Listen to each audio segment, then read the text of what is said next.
तब नारद जी ने कहा कि मैं बताता हूं, अब मेरे पूर्व जन्म की कथा सुनिए। नारद जी अपने पूर्व जन्म की कथा सुनाते हैं। नारद जी कहते हैं कि हे व्यास जी, कि अहम पुरातीत भवे भवम मुने दास्यास्तु कस्याश्चन वेदवादिना। पूर्व जन्म में मैं एक दासी का पुत्र था, एक दासी का बेटा था। मेरे जन्म से पहले ही मेरे पिता का देहांत हो गया।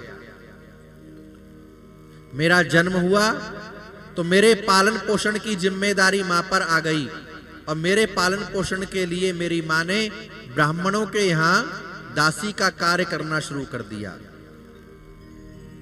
ब्राह्मणों के यहीं पला मैं, और कितनी उम्र हो गई? 5 बरस।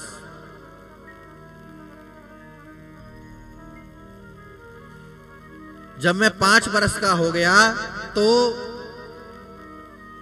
कुछ संत आए चातुर्मास करने ब्राह्मणों के यहां, चौमासा कर समय में। पहले संतों की जमात घूमती थी। पहले मठ मंदिर आश्रम नहीं बनाते थे संत, जमात लेके घूमते थे। और जब बरसात के 4 महीने आते, चौमासा जिसको कहते हैं, इधर क्या कहते हैं? चौमासा ही, कुछ और बोलते? परीक्षित जी, चौमासा बोलते इधर?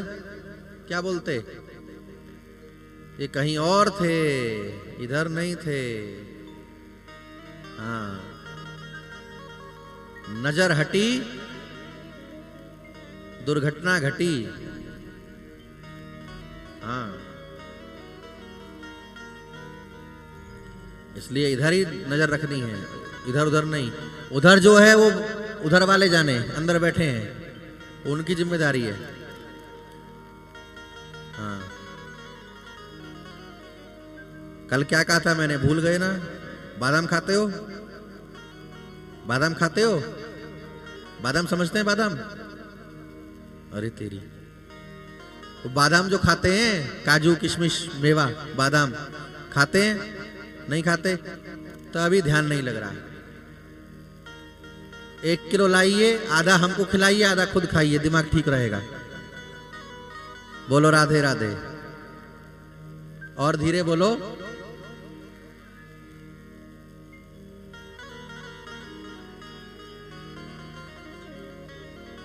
ए भैया माइक वाले, इनका वॉल्यूम खोल थोड़ा।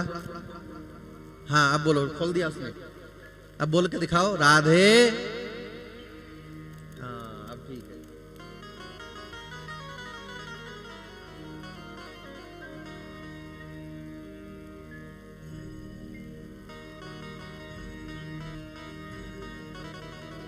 तो नारद जी क्या कहते हैं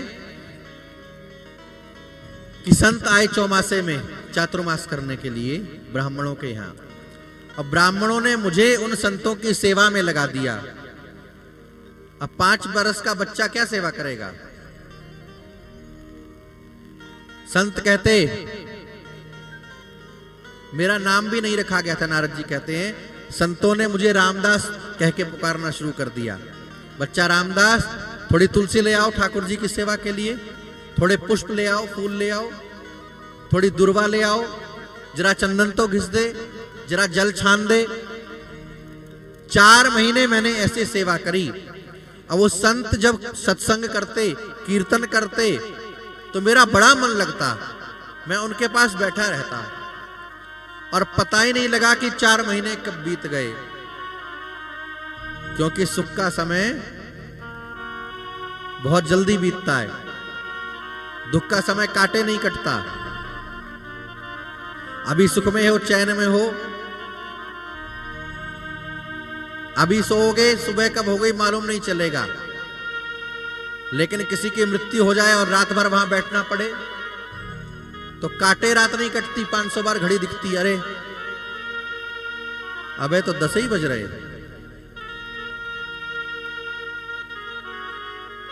तो सुख का समय भागता है, और दुख का समय काटे नहीं कटता। नारद जी कहते हैं 4 महीने कब बीत गए पता नहीं चला, और एक दिन देखा मैंने कि वो संत जाने लगे। मैंने उनसे कहा कि बाबा मुझे भी साथ ले चलो, मेरा यहां मन नहीं लगता। संतों ने कहा अभी तू बहुत छोटा है, मात्र 5 वर्ष तेरी आयु है, हमारे साथ रह नहीं पाएगा। और फिर देख, तेरे पिता तो रहे नहीं, अपनी मां का तू ही सहारा है, तेरी मां कैसे जिएगी, कैसे रहेगी? मां की सेवा कर, और जब मां का शरीर पूरा हो जाए। मैंने संतों से कहा कि मुझे कुछ तो कहते जाओ, मैं क्या करूं, कोई तो आज्ञा देते जाओ।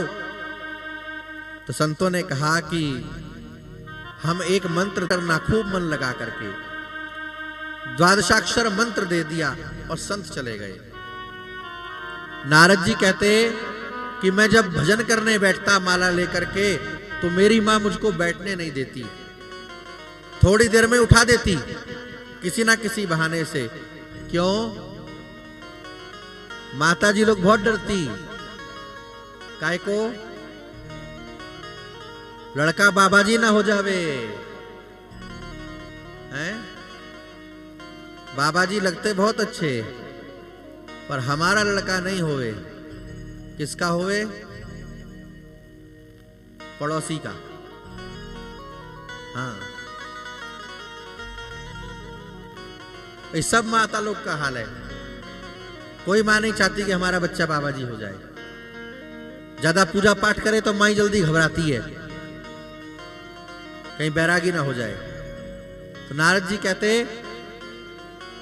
कि मेरी मां मुझे भजन नहीं करने देती। अच्छा, भजन तो बचपन से ही करना चाहिए, 55 में होगा भी नहीं, बड़ी मुसीबत है। किसी को कान से कम सुनाई देने लगेगा, होगा ना बुढ़ापे में। किसी को आंख से कम दिखेगा, बत्ती सी चली जाएगी तो क्या बोलोगे समझे नहीं आएगा, बिना बजाए सीटी बजेगी। परिक्रमा कर नहीं पाओगे, घुटने बेकार हो जाएंगे। माला पकड़ोगे कैसे, हाथ कांपेंगे, गर्दन हिलेगी। तो कब करें? बचपन से ही करिए, जवानी में करिए। मेरा मन बड़ा दुखी होता जब मां मुझे रोकती। और एक दिन सवेरे प्रातःकाल मेरी मैया गई गाय को दुहने के लिए, गाय का दूध निकालने। घास के ढेर में एक सर्प छिपा बैठा था। मां का पैर सांप के ऊपर पड़ गया और सांप ने मेरी मां को डस लिया, मृत्यु हो गई। नारद कहते हैं कि मैंने कुटिया के भीतर मां का शरीर रखा और कुटिया के समेत मां का अंतिम संस्कार कर दिया। घर छोड़ करके निकल गया वन की ओर। व्यास जी ने पूछा कि नारद जी, मां का अंतिम संस्कार करना तो समझ में आता है, पर आपने कुटिया में क्यों आग लगा दी? कुटिया समेत क्यों? नारद जी कहते हैं ये माया बड़ी कठिन है, समझ में नहीं आती। घर छूट जाए तो भी घर वाले याद आते हैं। बहुत से लोग बाबा जी हो जाएंगे, साधु बाबा बन जाएंगे, इधर उधर घूमेंगे, मांगेंगे तांगेंगे, 6 महीना में, साल में आएंगे घर में। अपने तो ब्याह हुआ नहीं तो भैया भौजाई को देंगे, भतीजा को देंगे, ले अपने भी नरक जाएगा, सब पूरे खानदान को लेके जाएगा। दान का पैसा जानते हो, लोहे का चना है, पेट फाड़ के निकलेगा। दान का 1 पैसा अपने प्रयोग में नहीं लाना चाहिए। जिस काम के लिए मिला हो उसी में लगाइए। अपनी जेब से 1 और खर्च हो जाए तो कोई बात नहीं।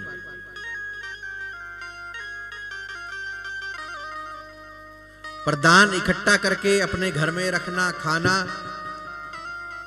भारी पाप है।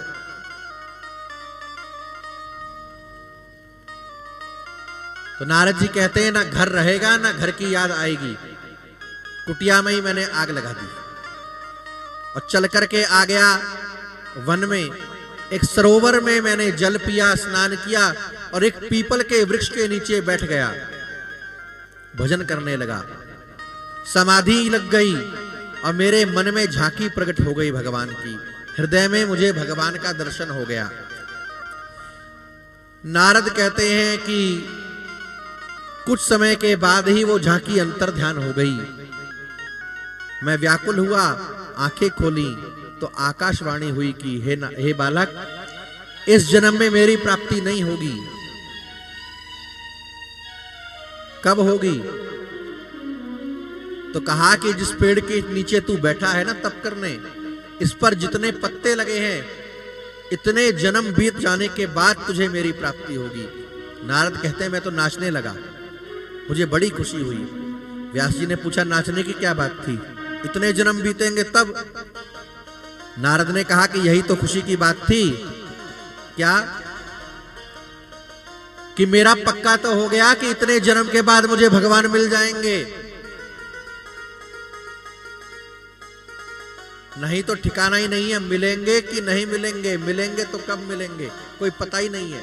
अब मेरा पक्का तो हो गया, इतने जन्म बीतने के बाद मिलना तय है। नारद जी कहते हैं जन्म पर जन्म मेरे बीतते गए और जब सारी सृष्टि का संहार हुआ, प्रलय के समुद्र में डूब गई, ब्रह्मा जी ने सबका आकर्षण किया और भगवान ने जब ब्रह्मा का भी आकर्षण कर लिया तो सबके साथ साथ मैं भी भगवान के उदर में चला गया। और अब की बार जब भगवान ने सृष्टि करी तो मैं दासी का पुत्र, देवताओं का ऋषि नारद बनकर के प्रकट हुआ हूं। व्यास जी, तीनों लोकों में मेरी पूजा होती है। देवताओं का तो मैं ऋषि हुई, मनुष्यों के यहां भी मेरी पूजा होती है और राक्षस भी मुझे सम्मान देते हैं, मेरी पूजा करते हैं। ये काय का प्रभाव है? ये सत्संग का प्रभाव है, ये संतों के संग का प्रभाव है।